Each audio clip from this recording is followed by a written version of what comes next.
गांव में एक गाय रहा करती। वह बहुत ही मिलनसार थी। एक दिन वह घास खा रही थी, तभी एक बाघ की नजर उस पर पड़ गई। गाय को देखकर शेर का दिल ललचाने और उसने गाय पर हमला करने के लिए जैसे ही कदम बढ़ाया तो गाय ने कहा, ठहरिए, मेरी बात आराम से सुनिए, मेरा एक बच्चा है। उसे पैदा हुए 2 हफ्ते ही हुए हैं। उसे तो घास खाना भी नहीं आता। वो मेरे वापस आने का इंतजार कर रहा है। आप मुझ पर रहम करोगे तो मैं उसे भरपूर दूध पिलाकर और उसे दुनियादारी का सबक सिखाकर वापस आती हूँ। उसके बाद आप मुझे खा लीजिए, मैं आपको मायूस नहीं करूँगी।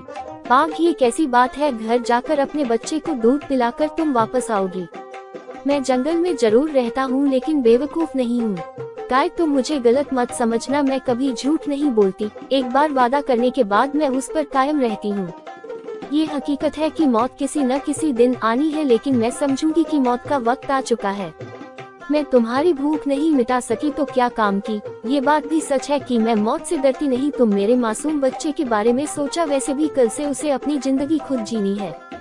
बाघ, तुम जानवरों के साथ रहती हूँ, मैं तुम्हारी बातों को कैसे मान लूं? जब इतना बोल रही हो तो ठीक है, मैं भी देखना चाहता हूँ कि गांव में रहने वाले जानवरों में कितनी ईमानदारी होती है। जाओ, जल्दी लौट आना।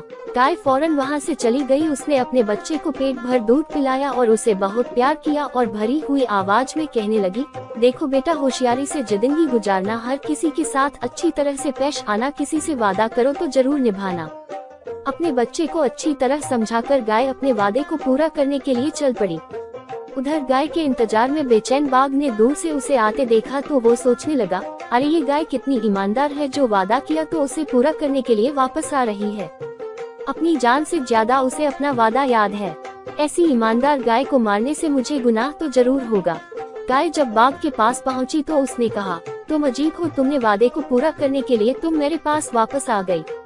मैंने तुम पर शक किया, मैं माफी चाहता हूँ। भूख मिटाने के लिए मैं कोई और इंतजाम कर लूँगा।